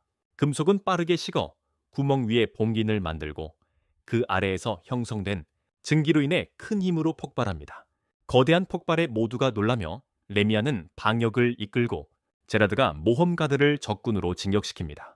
한편 카심과 황제는 절벽에서 그들을 바라보고 황제는 레미아의 행동을 보는 것이 그 자체로 충분히 가치가 있었지만 린을 보는 것도 그러한 파괴적인 마법이 드러난 것은 정말 기쁜 일이었다. 그는 이제 진정한 위험에 맞설 때가 되었다고 말하며 우리는 모험가가 제라드에게 크림슨 팩으로 강화된 200마리의 괴물이 전투에 합류했다고 보고하는 것을 본다. 이 소식은 그를 매우 걱정하게 하지만 그때 타이치가 안나와 두 소녀들과 함께 캠프에 도착하는 모습을 본다. 그는 제라드에게 지하에서 일어난 일에 대해 이야기하고 미우라와 린에 대해 묻고 그들을 도러 나선다. 한편 우리는 미우라와 린이 모든 전투로 지쳐가고 레미아가 여전히 에너지가 넘친다고 칭찬하는 모습을 본다. 그때 그들은 크림슨 팩 몬스터의 대규모 무리를 발견하고 레미아는 그들에게 30초를 벌어달라고 부탁하며 강력한 마법을 시전해 처리하겠다고 한다. 미우라와 린은 앞으로 나아가 작은 몬스터들을 처치하고 레미아가 범위 마법을 시전할 때까지 기다린다. 그러자 그들 앞의 적들은 3명의 붉은 오우거로 줄어들고 이 몬스터 군대를 이끌고 있는 것으로 보인다. 세 사람은 각자 하나의 오크와 맞서지만 린의 공격은 몬스터에게 상당히 약해 보이고 몬스터는 그녀에게 다가가 마무리 일격을 날리려 한다. 마지막 순간에 그녀는 여기서 쓰러지더라도 타이치가 와서 모두를 구해줄 것이라고 말하며 그에 대한 자신의 진심을 털어놓지 못한 것을 후회한다. 하지만 몬스터가 그녀를 쓰러뜨리기 직전 타이치가 뛰어들어 그것을 막는다. 한 손을 들어 그녀에게 이 전쟁이 끝나면 모든 것을 말하라고 지시한다. 레미아와 미우라가 곧 뒤따라와 린을 돌보며 타이치는 붉은 악마를 밀어낸다. 그리고는 그것을 잡아서 바닥에 던진다. 그런 다음 그는 그것 위로 점프하여 거친 주먹으로 그의 가슴을 내려 찍는다. 그 후 그는 다시 여자들과 만나러 돌아가며 미우라가 어떤 강화 수준을 사용했는지 묻는다. 그는 그녀에게 100레벨을 사용했다고 말하며 그렇지 않으면 이런 괴물들에게 상대가 될 수 없었다고 한다. 이 괴물들과 맞설 상대 타이치는 레미아에게 현재 상황에 대해 묻고 계속 싸울 수 있을지 물어본다. 그러나 그녀는 그들이 현재의 힘으로는 거의 막아내기조차 힘들다고 말한다. 그들의 현재 힘 타이치는 마유와 멜로를 소개하고 그가 3명의 붉은 오우거와 싸울 수 있도록 그를 공격하지 않도록 몬스터들을 막아달라고 부탁한다. 그리고 그를 물리친 후 몬스터들이 퇴각하기를 희망한다. 그렇게 타이치는 3명의 오우거에게 전투를 도전하고 카스움과 제왕이 전투를 지켜보는 모습을 보게 된다. 제왕은 이것이 모두 그 여자가 계획한 대로라고 말하며 이 음모에서 자신보다도 높은 비밀의 주모자를 언급한다. 캠프에서는 안나가 부상당한 병사들을 돌보며 전선의 상황에 대해 듣고 있다. 그녀는 타이치를 믿기로 결심하지만 그때 후드를 쓴 인물이 그녀 곁을 지나간다. 누군가 그녀의 귀에 뭔가 속삭이고 그로 인해 그녀는 마치 무감각한 인형처럼 전투로 걸어갑니다. 반면에 레미아와 다른 모험가들은 작은 몬스터들과 싸우고 있으며 타이치는 3대1 상황에서 오우거들과 맞서고 있습니다. 수의 차이에도 불구하고 타이치는 그들 중 한 명을 쓰러뜨리고 미친 듯한 마법력 덕분에 일을 마무리합니다. 하지만 그때 땅이 흔들리기 시작하고 드래곤이 땅에서 나와 오우거드를 아침 식사로 잡아먹습니다. 괴물들을 보고 레미아는 왜 드래곤이 여기 있는지 궁금해합니다. 드래곤은 보통 하위 종족 간의 전투에 간섭하지 않기 때문입니다. 모두 타이치 주변으로 모여들고 이중머리 금색용도 그 신비한 주모자의 계획의 일부라는 것을 알게 됩니다. 그 계획은 타이치를 시험하기 위한 것입니다. 타이치는 렘리아와 다른 사람들에게 최악의 상황을 대비해 마을에서 대피하라고 말합니다. 그는 혼자서 용과 싸우겠다고 합니다. 리는 자신도 그와 함께 있을 거라고 말하고 마리드는 그들이 무사히 돌아오지 않으면 용서하지 않을 것이라고 경고합니다. 그렇지 않으면 그녀는 그들을 용서하지 않을 거예요. 그렇게 말하며 모두가 돌아가고 타이치는 린도 함께 남아있지 말라고 말합니다. 여성이기 때문에 그를 방해할 뿐이라는 이유 때문입니다. 또한 만약 용이 그녀를 공격한다면 그는 시그마 남성인 자신이 그녀를 보호하려 할 것이며 그것이 분명히 그 이유가 될 것입니다. 그의 패배 뒤에 리는 자신이 이해한다고 말하며 자신을 방어하는 데 집중하면서 타이치를 지원할 수 있는 방법을 멀리서 찾고 타이치는 앞으로 나아가 드래곤과 마주한다. 가는 길에 아리엘을 부르지만 그녀는 반응하지 않고 그는 첫 번째가 우연이었는지 궁금해한다. 그와 상관없이 그는 자신을 100레벨로 강화한 후 앞으로 점프하여 강력한 주먹으로 전투를 시작한다. 드래곤은 발톱으로 공격을 막고 이어서 여러 개의 불덩이로 방역하며 꼬리 휘두르기로 공격한다. 리는 타이치를 도우려 하지만 드래곤의 다른 머리가 그녀를 향해 불덩이를 쏩니다. 경고로 그녀에게 물러나라고 말하며 그녀가 쓸모없는 존재임을 알립니다. 타이치는 꼬리 휘두르기 공격으로 많은 HP를 잃고 왜 드래곤이 그들에게 공격을 돕고 있는지 궁금해합니다. 그때 안나가 그에게 다가와 상처를 치료해야 한다고 말하지만 타이치는 왜 그녀의 어리석은 계획들이 그곳에 있는지 묻습니다. 그러자 안나는 정신이 들게 됩니다. 그녀는 주위를 둘러보며 혼란스러워하고 자신이 어떻게 거기에 왔는지 궁금해합니다. 하지만 드래곤은 이 기회를 이용해 타이치를 향해 파란 불꽃을 발사합니다. 리는 그를 구하기 위해 앞으로 달려가지만 안나는 타이치를 옆으로 밀쳐내고 직접 공격을 받아냅니다. 공격이 그녀의 배를 찢어놓고 마지막 순간에 그녀는 타이치의 품에 누워 자신의 실수에 대해 사과합니다. 그녀는 그가 도구가 아닌 한 여성으로 자신을 유일하게 바라본 사람이라는 것을 회상하고 이겨낼 수 있다면 친구가 되어달라고 부탁하지만 결국 마지막 숨을 내쉬고 그의 품에서 죽습니다. 그녀가 세상을 떠가는 모습을 보며 타이치는 정말 화가 나고 자신이 자신의 힘을 진지하게 받아들이지 않고 훈련을 충분히 하지 않은 것에 대해 저주하기 시작합니다. 그는 아리엘을 부르며 그녀가 듣고 있다는 것을 알고 있다고 말하고 그녀에게 그것을 주라고 합니다. 그는 남성적인 포효를 내며 그녀에게 강하게 주라고 말하고 아리엘은 이에 응답합니다. 그의 전화를 받고 그녀가 이 정도 강한 감정을 그로부터 찾고 있었음을 말합니다. 타이치는 갑자기 비행기에서 아리엘과 대화하게 되고 그녀는 전보다 그에게 힘을 줄 수 없다는 것을 사과합니다. 전처럼 그에게 힘을 줄 수 없었던 것에 대해서 그녀는 그들에게 먼저 공식적인 맹세를 해야 한다고 말하며 소환사는 정령에게 힘을 청해야 하고 둘째로 그들은 그 힘을 완전히 받아들일 준비가 되어 있어야 합니다. 그 힘을 온전히 받아들이려고 했습니다. 이를 알게 된 타이치는 그녀에게 화낸 것에 대해 죄송하다고 말하고 그들은 맹세를 맺습니다. 계약. 이로써 타이치는 정식 소환사가 되고 다시금 정신을 차립니다. 이 신비한 힘으로 진정한 세상을 살아가는 것. 그는 린에게 안나의 시체를 돌보라고 말하고 그 후에 드래곤에게 다가가며 아리엘에게 한 방으로 해결할 것이라고 말한다. 그를 보고 드래곤은 그의 용기를 칭찬하며 타이치는 드래곤에게 그들의 목표와 이 전쟁에서 철수하기 위해 무엇이 필요한지 묻는다.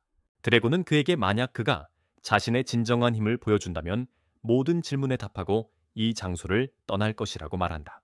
그 다음 드래곤은 두 입에서 합쳐진 불꽃 숨결 공격을 발사하고 타이치는 주먹으로 강력한 바람 흐름 공격을 사용하여 이를 막는다. 처음에는 양쪽 모두 힘의 균형을 이루지만 곧 타이치가 짐승을 압도한다. 처음에는 둘 다 힘이 비슷해 보였지만 테이는 곧 짐승을 제압합니다. 그것을 바닥에 던진다. 이후 용은 그의 힘을 보고 기뻐하며 자신이 어떤 숙녀를 섬기고 있으며 그의 목표는 진정한 힘을 시험하는 것이었다고 밝힌다. 또한 그는 이제부터 그 숙녀가 계속해서 그를 안내할 것이라고 말하며 이것이 이 나라와 이 세상을 위해 필요하다고 한다.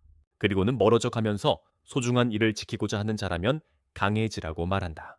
한편 황제는 수수께끼의 숙녀와 다른 두건을 쓴 하인이 함께 있는 곳에서 보고한다.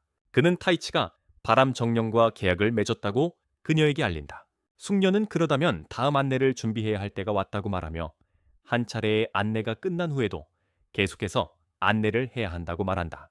그녀는 타이치가 바람 정령과 계약을 맺었다고 그에게 전한다. 바람 정령과 계약을 맺었다고. 숙녀는 그 다음 안내를 준비해야 할 때가 왔다고 말하며 한 차례의 안내가 끝나도 계속해서 안내를 해야 한다고 말한다. 도시가 시골로 옵니다. 전쟁 후 아스피르는 천천히 재건을 시작하지만 그들의 승리에도 불구하고 그들은 큰 손실을 겪었고 타이치가 안나의 무덤에 꽃을 놓고 하늘에서 자신을 지켜봐 달라고 말하는 장면이 보입니다. 그 후 그는 레미아와 다른 이들을 만나 아리엘을 미니 형태로 소환하여 소개합니다. 그 이야기를 하는 동안 그들은 기사들의 호위와 함께 마차가 마을로 들어오는 것을 봅니다. 레미아는 그들이 왕실 문장을 가지고 있다고 언급합니다. 마차는 결국 레미아의 집 근처에서 멈추고 엘세나라는 이름의 보라색 머리 소녀가 그곳에서 나와 자신을 마커스 노먼의 딸이라고 소개합니다. 그녀는 킹 길마르를 대신해 여기 왔다고 발표합니다. 그녀는 그들에게 도움을 요청하고 그가 그녀와 함께 정해진 대로 왕도시로 와줄 것을 부탁하러 왔다고 말합니다. 가는 길에 레미아는 엘세나에게 현재 국가의 상황을 설명하라고 합니다. 엘세나는 지난 30년 동안 이 나라가 두 개의 파벌에 의해 지배되어 왔다고 말하며 하나는 현 왕을 지지하고 다른 하나는 그의 동생 도르스웨임을 지지한다고 전합니다. 킹 길마르는 외교를 통해 현재의 위치를 차지했으며 다른 나라와 적극적으로 소통했습니다. 반면 도르스웨임은 좀 더 보수적입니다. 킹 길마르의 정책 중 하나에 따라 그들은 일부를 보냈습니다. 마법을 다른 나라들에 제공하고 이것은 그들이 지도상에서의 우위를 영향받을 수 있다. 마법, 왕국에서.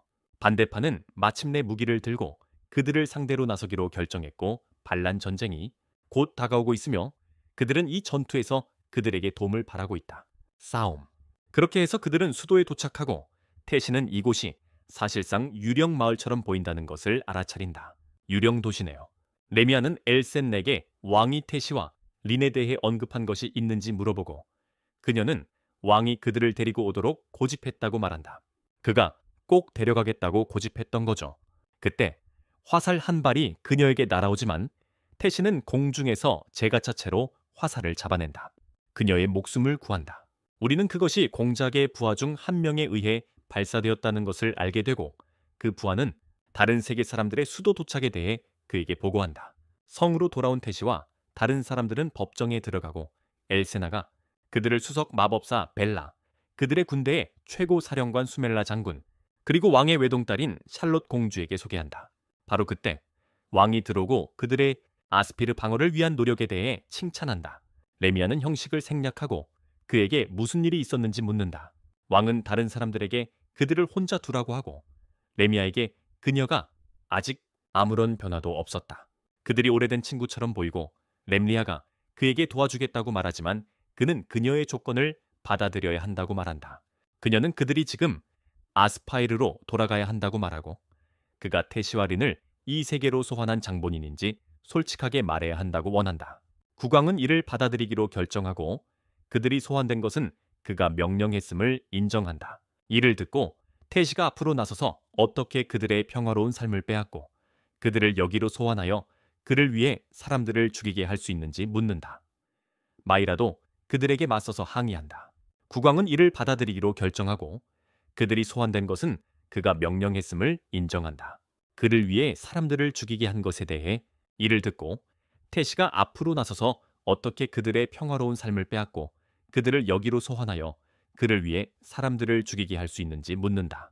마이라도 그들에게 맞서서 항의한다. 또한 길마르는 모든 책임을 지겠다고 말하고 그들은 각자 방으로 간다. 방으로 레미아와 마이라는 장군들과 이야기하고 테치와 리는 새로운 사실에 대해 이야기한다. 사실에 대해. 바로 그때 엘세나는 그들의 문을 두드리고 공주가 그들과 이야기하고 싶다고 말한다. 그러자 샬롯이 들어와 불편을 끼친 것에 대해 사과하고 자신이 그들을 이 세계로 소환한 사람이라고 밝힌다.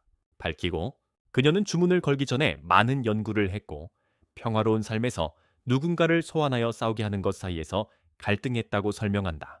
갈등했다고. 그들을 위해서였지만 결국 그녀는 이 왕국의 공주로서 기대되는 대로 행동하기로 결정했다. 이 왕국에 그녀는 소환 중에 공작의 암살자 중 한 명이 끼어들어 마법이 불안정해졌다고 말한다. 마법이 불안정해졌다고. 그녀는 막대한 양의 마법을 지닌 테시만을 소환하고 싶었지만 암살자의 공격 때문에 린도 함께 소환되었고 그들은 궁전에서 소환되는 대신 아스피르 근처의 충돌 필드로 텔레포트 되었다. 그녀는 그들이 어디에 있는지 찾는데 꽤 오랜 시간이 걸렸다고 말하며 그들의 삶을 망가뜨린 것뿐만 아니라 무능력한 공간의 낭비가 된 것에 대해 사과한다. 공간의 낭비가 된 것에 대해 이 모든 말을 듣고 그녀가 우는 것을 본 테치와 리는 고개를 들라고 말합니다. 그리고 그녀가 한 모든 일을 용서한다고, 그리고 소중한 사람들을 구하려는 그녀의 마음을 이해한다고 말합니다. 샬롯은 국가가 평화로워지면 영혼을 잃는 한이 있더라도 그들을 그들의 세계로 돌려보낼 수 있도록 모든 것을 할 것이라고 말하고 테치는 그들이 모두 행복하게 이 일을 끝낼 수 있도록 이 전쟁에서 그녀를 돕겠다고 말합니다. 바로 그때 레미아가 들어와 테치에게 밖으로 나가라고 합니다. 그녀는 왕이 기대한 만큼 그들이 정말 강한지 확인하고 싶어하는 수멜라와 그를 싸우게 합니다. 테치는 그녀의 모든 공격을 막고 강화된 칼날로 그녀의 검을 부러뜨리며 자신의 우위를 증명합니다. 그녀는 그에게 수멜라와 싸우라고 합니다. 수멜라는 그들이 왕이 기대한 만큼 정말 강한지 확인하고 싶어 했습니다. 테치는 그녀의 모든 공격을 막고 강화된 검으로 그녀의 검을 부러뜨리며 자신의 유서를 보여줍니다. 그리고 강화된 검으로 그녀의 검을 부러뜨립니다. 그런 다음 두 사람은 서로 싸우기 시작하고 테치는 수멜라를 쓰러뜨리고 그 위로 올라가게 됩니다. 이것은 그녀를 매우 흥분시키고 그녀는 그가 인간의 적에게 너무 강하게 사용하는 것을 두려워하지만 린을 보호하기 위해서라면 그렇게 할 용의가 있다고 묻습니다. 그녀는 또한 그에게 자신의 몸 안에 있는 특별한 백색 물질을 원한다고 말하며 이에 테치는 믿을 수 없다는 듯이 외칩니다. 그리고 그에게 몸속에 특별한 하얀 것을 달라고 부탁하며 테치를 믿을 수 없다는 듯 소리치게 만든다. 그날 밤 나중에 테치는 아리엘과 함께 하늘을 바라보며 인간의 적에게 너무 많은 힘을 사용하는 것을 두려워하지만 그것이 린을 보호하기 위한 것이라면 그렇게 할 용의가 있다고 말합니다. 인간 적에게 너무 많은 힘을 쓰는 것을 두려워하지만 린을 지킨다면 기꺼이 그럴 것이다. 그 후 그는 린을 확인하러 다시 집으로 돌아가서 우연히 그녀가 옷을 입는 것을 보게 됩니다. 화려하게 차려입고 그런가 하면 황제가 그녀에게 다가가는 동안 샬롯이 성스러운 사원에서 기도하고 있는 모습을 봅니다. 그리고 우리는 그가 라드라 주교라는 것을 알게 되며 샬롯은 그가 아즈빌의 공격의 배후라는 것을 모릅니다. 그가 아즈빌의 공격 배후에 있다는 사실을 모르고 있어요. 다음 날 아침 테치가 성 안을 돌면서 린을 찾습니다. 그는 결국 린이 꽃을 물주고 있는 모습을 발견하고 그녀에게 재판장으로 올라오라고 말합니다. 레미아가 장군들과 회의에 참석하길 원하기 때문입니다. 장군들, 한편 백작은 장군들과 회의를 하고 있습니다. 두 명의 백작은 다음 행동을 논의하는 것 같습니다. 밀간 백작은 그들이 병력을 집결시키고 둘러싸야 한다고 제안합니다. 밀건 후작과 함께 군대를 집결시켜 포위하자는 제안을 했습니다. 즉시 왕실 자본을 제공하면서 마르키스는 먼저 이 두 전사의 능력을 평가해야 한다고 말합니다. 그는 그들의 정보에 따르면 그들 중 한 명은 심지어 정령을 소환할 수 있으며 카드를 잘 사용해야 한다고 덧붙입니다. 결국 공작은 밀간을 지지하고 그에게 힘을 모으고 수도로 이끌 권한을 부여합니다. 군대를 이끌고 수도로 징역하라고. 한편 수멜라와 벨라는 왕에게 공작의 군대가 징역하고 있다고 보고합니다. 그들이 3,000명의 병력이 즉시 배치될 준비가 되어 있고 또 다른 6,000명이 대기 중이라고 말합니다. 6,000명을 더 대기시켜 놓고 배치하십시오. 벨라는 또한 300명의 마법사가 싸울 준비가 되어 있고 또 다른 600명이 대기 중이라고 말합니다.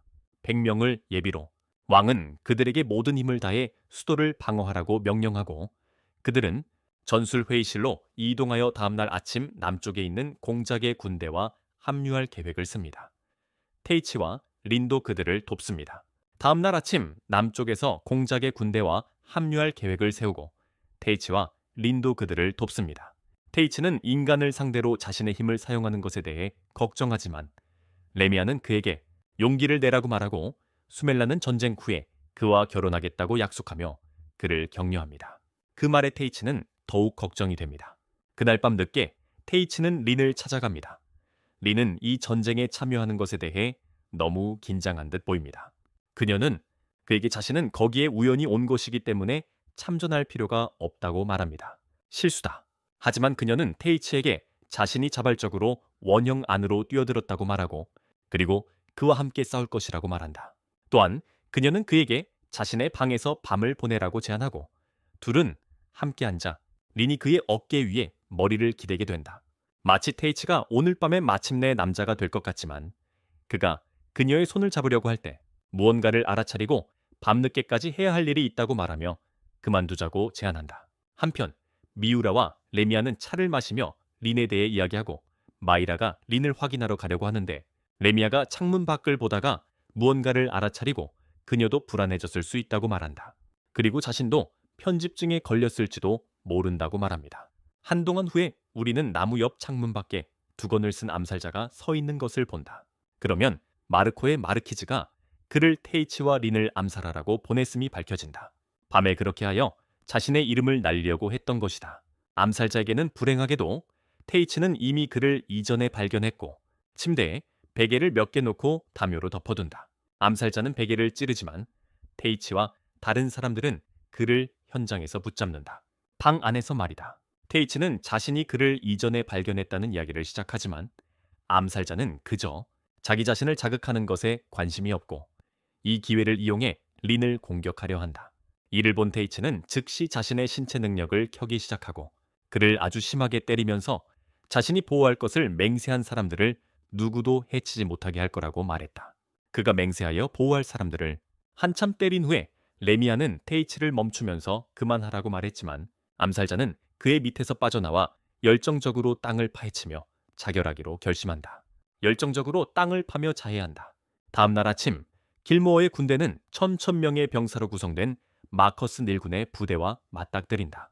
병사들, 테이치는 바람 마법을 사용하여 적에게 경고를 보내고 적군 바로 앞의 땅을 강타하며 전쟁을 시작한다. 적군 바로 앞의 땅을 날려버린다. 그들은 그것이 적들을 잠시 멈추게 할 것이라고 기대했지만 놀랍게도 닐군과 그의 부하들은 손을 들어 마법 반지로 불덩이와 물총을 쏘아 그들의 군대를 공격합니다. 처음에는 이로 인해 혼란스러워하지만 테이치는 자신의 치트 능력을 사용해 확대하고 레미아에게 특별한 반지에 대해 이야기합니다. 그녀는 그것들이 마법의 돌이며 그들이 어떻게 모든 부하들을 위해 1,000개를 준비할 자본을 마련했는지 궁금해합니다. 그녀는 이어서 이 반지들이 마법이 소진되면 시전자의 생명력을 소모할 수 있고 계속 시전할 경우 치명적일 수 있으며 마법 아이템에 대한 올바른 이해 없이 사용하면 위험하다고 덧붙입니다. 예상대로 닐군의 군대는 마법 반지를 계속 사용하며 빠르게 소진됩니다. 그들 스스로를 끝내려고 하네. 이렇게 고생하는 걸 보니 기모레의 군대는 기뻐하고 그들은 싸우지 않아도 될지도 모른다고 말하며 방어만 충분히 하면 적들이 스스로 무너질 거라고 생각해. 이것은 테이치와 린에게 불편한 생각이고 그들은 엘레미아에게 대답을 바라며 수메라는 그들이 다른 쪽에 있더라도 그들은 왕국의 일부이며 기모레도 불필요한 손실은 원하지 않을 것이라고 말한다. 레미아는 자신이 계획이 있을 수 있다고 말하며 린에게 도움을 청한다. 테이치는 아리엘의 바람 마법을 사용하여 그들 앞에 장벽을 세우고 에마이라는 린을 잠시 동안 날아다니는 화살로부터 보호하며 그녀가 특별한 주문을 준비할 때까지 다른 왕실 마법사들과 함께 비를 내리게 만들었다. 린은 번개 마법을 사용하여 적군을 감전시키고 그들을 쓰러뜨린다. 의식이 없는 상태로 닐건도 꽤 지쳐 무릎을 꿇지만 그때 그는 공작의 조수인 이니미쿠스가 다가오는 것을 보고 방금 일어난 일에 대해 듣는다. 닐건은 왜 우리가 지고 있는지 묻고 이니미쿠스는 반지의 흡수 효과에 대해 설명한 후 그를 찌르고 그의 목적은 다했다고 말한다. 그리고 전쟁은 끝난다. 그날 밤 카심과 그레미가 술집에서 술을 마시는 모습이 보이고 카심은 작은 기기를 꺼내어 다음에 테이치를 만나면 그에게 할트리게 할 것이라고 말한다. 바닥의 먼지를 털어내다. 다음 날 아침 린은 특별한 구술 기술로 테이치를 깨우지만 테이치는 어젯밤 너무 많은 인도 음식을 먹어서 화장실로 달려가게 된다. 그 후 그들은 레미아와 마이라를 만나고 레미아와 마이라가 왕이 법정에서 그들을 모두 소환했다고 전한다. 그들은 무슨 일이 있는지 보러 가고 왕은 공주가 전쟁에서의 그들의 업적을 보상하고 싶어 한다고 말하며 왕실 컬렉션에서 특별한 무기를 고를 수 있도록 허락한다. 레미아는 마법 반지를 받고 테이츠는 일본풍의 카타나를 집어들고 리는 화려한 지팡이를 선택하고 마이라는 고급 단검을 가져간다. 그 후 그들은 모두 수멜라가 테이츠에게 보여달라고 하는 훈련장으로 간다. 그의 큰 검은 칼을 레미아는 마법 반지를 시험해보고 수멜라는 테이츠 위에 올라타 그에게 칼로 자신의 모든 뜨거운 열정을 쏟아내라고 말한다. 그녀는 그를 흔들며 자신이 그의 모든 것을 가져갈 것이라고 말하지만 테이츠는 전날 밤 과식으로 인해 아직도 속이 메스꺼워 결국 기절한다. 테이츠는 어떻게든 거기서 도망쳐 약을 구하러 마을로 간다. 약을 바랄라는 사람들이 자신을 쳐다보는 것을 알아채고 그들이 아리엘을 보고 있는지 궁금해하지만 그녀는 지금은 자신만 그를 볼 수 있도록 만들었기 때문에 사람들은 사실 그를 바라보고 있다. 그때 몇몇 아이들이 그에게 다가와 전쟁에서의 강한 남자라고 부른다. 테이츠는 그가 군중 사이에서 어느 정도 인기를 얻었다는 것을 깨닫는다. 그는 잠시 그들을 즐겁게 해주고 빈 거리로 걸어 들어가 그를 그림자 속에서 따라오는 사람을 부른다. 그 사람은 바로 한 팔을 잃은 카심으로 테이츠가 이렇게 유명해진 것에 대해 기분이 상해 있다. 테이츠는 그의 팔에 무슨 일이 있었는지 묻고 그가 그 팔을 잃게 만든 사람이라는 것을 알게 되자 매우 슬퍼진다. 카심은 그를 이기겠다고 결심했으며 그에게 결투를 도전한다. 조건을 따르지 않으면 그는 도시의 모든 우물을 독살할 것이라고 합니다. 그는 로델에게서 받은 장치를 꺼내며 이것이 테이츠의 마법에 제한을 두고 그의 마법과 동등하게 만들 것이라고 말합니다. 이렇게 하면 그들은 동등한 조건에서 싸울 수 있고 그는 자신이 단지 그의 재능 때문에 그에게 졌다는 것을 증명할 수 있습니다. 이건 분명 나쁜 생각처럼 들리지만 그가 알파 남성인 만큼 테이츠는 이런 싸움에서 물러날 수 없다고 말하며 자신의 우월성을 증명하겠다고 합니다. 이 말에 아리엘은 화가 나서 그의 힘이 돌아오지 않으면 울면서 돌아오지 말라고 경고합니다. 그리고 전투가 시작됩니다. 테이츠는 바람 폭풍을 사용하여 시작하지만 가심은 그것을 피하고 방역합니다. 칼에 사용합니다. 테이츠는 검으로 이를 막고 뛰어나가서 얼음과 물총을 이용해 테이츠를 공격합니다. 물총으로 테이츠가 달려들어 칼을 손에서 빼앗으려 하지만 캐심은 얼음 총알로 그를 제압하고 싸움은 더욱 치열해집니다. 얼음 총알도 있으니 전투가 더욱 치열해집니다. 그라미는 그들이 서로에게 모든 것을 다해 싸우는 것을 구석에서 지켜봅니다. 결국 그들은 한 명이 의식을 잃을 때까지 싸울지 말아야 하는지 고민하지만 대신 다음 움직임으로 끝내기로 결정합니다. 하지만 다음 수로 마무리하기로 합니다. 캐심은 거대한 얼음 마법을 준비하여 테이츠에게 던지려 합니다. 상태가 꽤 안 좋고 다리 부상 때문에 피할 수 없는 것 같습니다. 테이츠는 린과 그의 초기 마법 수업을 생각하며 자신을 믿기로 결심하고 자신의 검에 마법을 넣어 카심의 얼음 주문을 가르고 충격파로 그를 벽으로 날려보냅니다. 이로써 그들의 싸움이 끝나고 카심은 패배를 받아들이지만 테이츠는 적어도 한 팔에 이점이 있었으니 공정하지 않았다고 말합니다.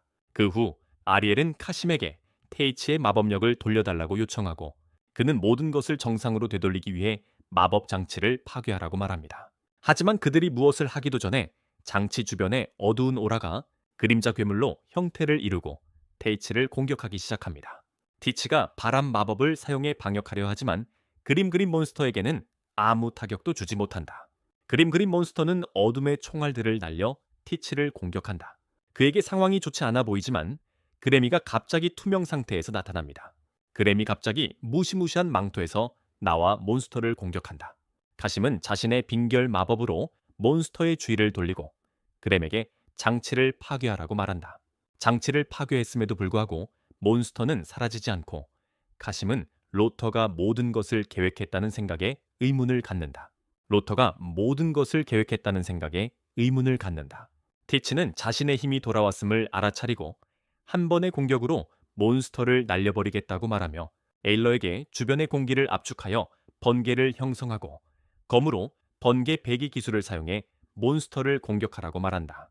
그는 벼락을 형상화한 빛을 만들어내 검으로 번개 배기를 날려 괴물을 날려버렸다. 그 후 그는 카심에게 치유 포션을 주지만 그레미는 그만하라고 말합니다. 그의 자존심을 더욱 상하게 하며 그가 자신에게 패배한 것에 대해 기분이 상했다고 합니다. 하지만 이제 그들은 동등한 조건에서 싸웠고 그는 자신의 패배를 받아들였으며 아마도 더 강해지기 위해 열심히 노력할 것입니다. 그녀는 그를 일으켜 세운 후 카심과 함께 떠나고 카심은 이제 테이치와 건전한 라이벌 관계를 발전시킨 것 같습니다. 바로 그때 도시의 종이 울리기 시작하고 방송자가 공작의 군대가 전쟁을 선포했다고 알립니다. 테이치는 성으로 달려가 린과 다른 이들을 만나고 그들은 모두 다음날 시작될 전쟁을 준비합니다.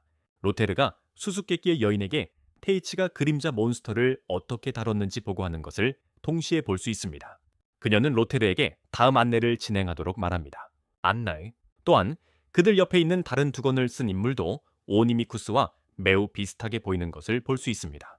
다음날 도크 토트시암은 그의 군대를 주소하고 수도로 행진하기 전에 마커스 마퀴스가 다른 계층자들과 렘리아를 혼자 처리할 허락을 구하며 그는 필요한 조치를 취했고 도크를 실망시키지 않을 것이라고 말합니다. 그리고 노군처럼 그를 실망시키다니. 그 후 도크는 수도로 행진하고 양측의 군대가 맞서게 됩니다. 그는 오니미쿠스에게 승리할 가능성이 있는지 묻고 오니미쿠스는 마커스 마르키우스가 말했다고 답합니다. 테이치를 제외한 모든 사람들을 돌보겠지만 그는 자신에게 문제가 되지 않도록 할 것입니다. 반면에 이오마는 연설로 병사들의 사기를 끌어올리고 그들에게 자신의 왕국을 위한 승리의 길을 개척하라고 말합니다. 이로써 전쟁이 시작되고 우리는 남자들이 검을 부딪히고 마법 주문이 전장 전체에 날아다니는 모습을 봅니다. 린과 미유라는 전투를 지배하며 레미아는 새로운 마법 반지에서 주문을 사용하여 상대를 무찌릅니다. 하지만 그들은 모두 마르시우스가 준비한 상대와 맞붙게 되고 우리는 랭크 모험가인 스즈라가 린과 맞붙고 마르시우스 자신이 미우라와 맞붙는 모습을 봅니다. 마법사 미스폴로가 레미아에게 그의 방해 마법으로 도전하면서 그녀를 압도하고 있습니다. 그는 두꺼운 지팡이를 사용하여 그녀를 제압합니다. 한편 테이치는 그의 바람 마법을 사용하여 적군을 넘어 점프하고 공작의 캠프 바로 앞에 착지합니다. 그들이 전투 전략에 대해 이야기하는 동안 그는 단순히 들어와서 공작에게 항복하라고 말합니다. 드루샤는 오니미쿠스를 제외한 모두에게 밖으로 나가라고 하며 테이치와 그의 제안에 대해 이야기합니다. 테이치는 만약 그가 자신의 병사들에게 지금 항복하라고 말하면 왕이 그에게 자비를 베풀 것이라고 확신한다고 말합니다. 그렇지 않다면 그는 충분한 힘을 가지고 그를 때려 눕히고 그의 머리를 왕에게 가져다 줄 수 있다.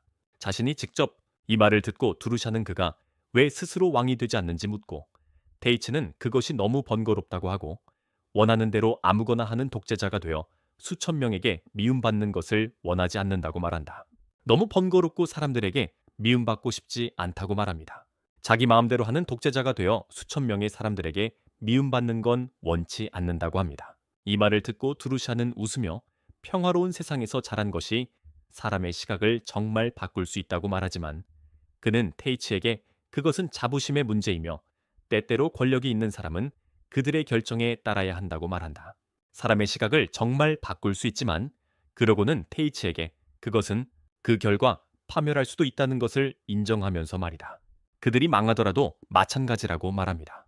테이치는 그의 멍청한 얼굴을 보고 조 바이든처럼 노인성 치매에 걸렸는지 의아해한다.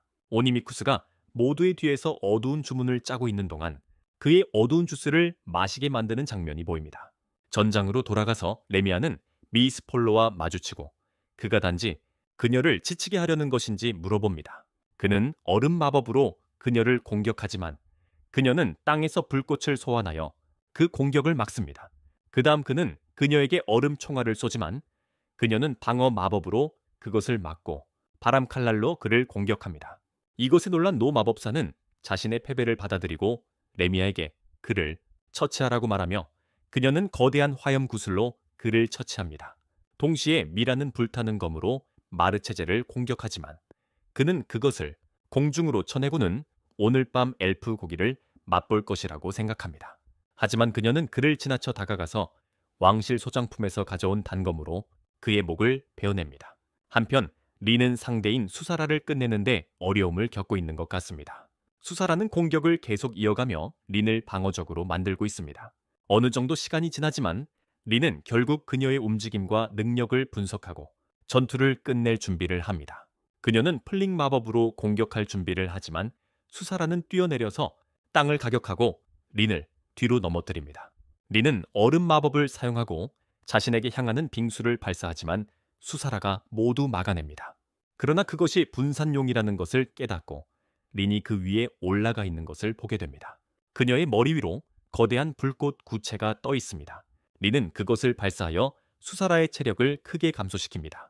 그런데 주변에 쓰러진 병사들이 이상하게 행동하며 그들을 좀비처럼 애워싸기 시작합니다.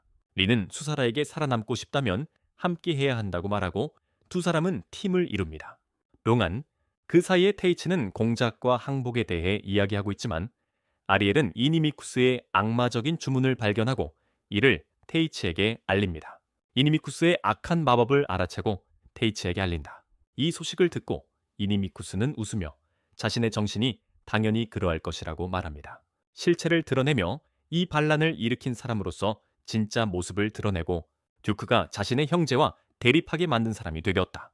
그는 그 전에 자신이 다크레스트 커스라는 주문을 사용해 이 전장을 준비했다고 말하며 그의 통제에 있는 모든 사람들을 광기로 몰아넣어 살상기계로 변하게 한다. 그는 그 여자를 위해 모든 것을 했다고 말하면서 수수께끼 같은 주모자에 대해 언급하고 그는 이 왕국이나 그들의 형제들의 싸움에는 관심이 없다고 말한다. 그리고 그는 주인이 바라던 대로 모든 것을 먼지로 만들 것이다. 그렇게 말하며 그는 주문을 전장 전체에 퍼뜨리기 시작하고 악마로 변한다. 악마가 된다. 전장으로 돌아가서 우리는 레미아와 벨라가 머리 위의 주문을 지켜보는 것을 본다. 그리고 200년 전 인접 국가인 신스카탈로프 제국과 가르진 제국 사이에 전투에서 사용된 같은 마법이라고 설명합니다. 전투는 꽤 빨리 끝났지만 쓰러진 군인들은 친구와 적을 가리지 않고 공격하는 광란에 좀비로 변했습니다. 그들은 비전투원들에게도 빠르게 접근했고 결국 70만 명 이상의 생명이 잃어버렸습니다. 이 전투는 역사의 피해 랩소디로 기록되었고 이 마법의 근원을 파괴하기 전에는 모두를 제정신으로 되돌릴 수 없습니다. 이 마법은 살아있는 자들 사이에 계속 퍼질 것이며 그들은 변할 것입니다. 무생물의 좀비와의 무의미한 전투도 마찬가지였다.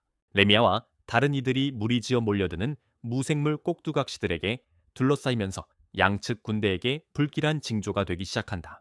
그들은 방역을 결정하고 타이치가 플롯 갑옷으로 구원의 날을 구하길 바라며 싸운다.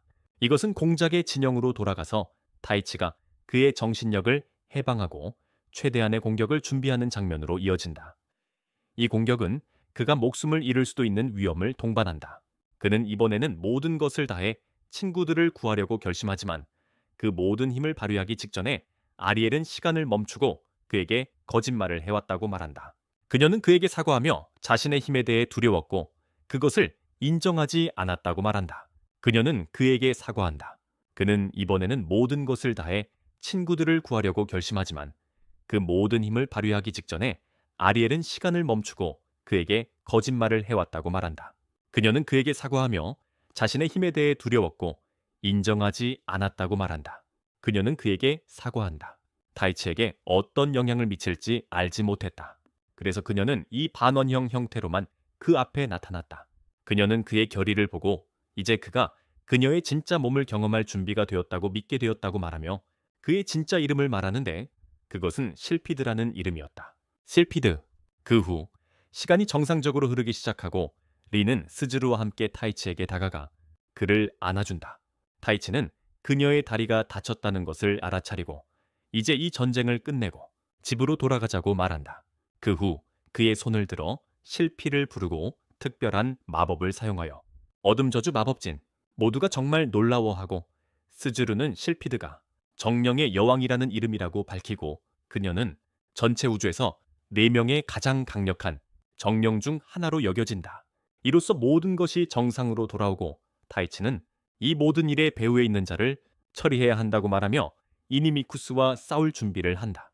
그의 악마 형태로 그는 새로운 힘을 충전하고 두 사람은 하늘로 날아올라 신비로운 여인 이니미쿠스는 그녀가 이 세계의 지배자이며 그의 탄생부터 그를 이 세계로 소환하게 한 것까지 오늘날 그가 소환사로서 진정한 힘을 여는 날까지 모든 것을 계획한 사람이라고 말합니다. 그는 이 세계가 대전쟁으로 향하고 있으며 이를 보호하기 위해 궁극적인 무기가 필요하고 타이치가 그 무기가 될 것이라고 밝혔습니다.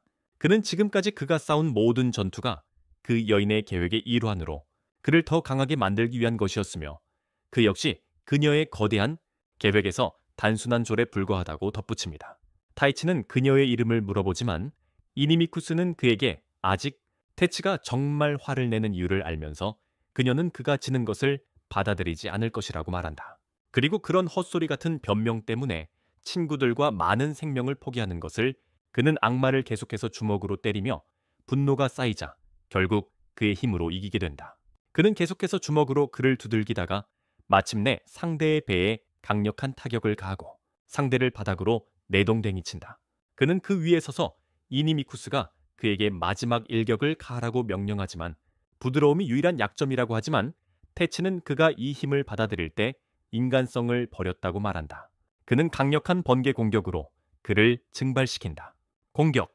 이로써 전쟁은 끝나고 우리는 테치가 성에서 깨어나는 것을 본다. 린, 레미아, 그리고 미우라가 그 곁에 있다. 그들은 그가 이니미쿠스와 알시나, 샬롯을 물리친 이후의 모든 일을 설명한다. 또한 그가 괜찮은지 확인하러 찾아온다. apparently 그는 마법이 다 떨어져서 며칠 동안 잠들어 있었지만 이제는 이 왕국의 영웅으로 여겨진다. 왕은 그들에게 왕실 군대의 자문관이라는 칭호를 부여하고 그들을 왕국이 위기에 처했을 때 소집될 특수부대원으로 삼는다.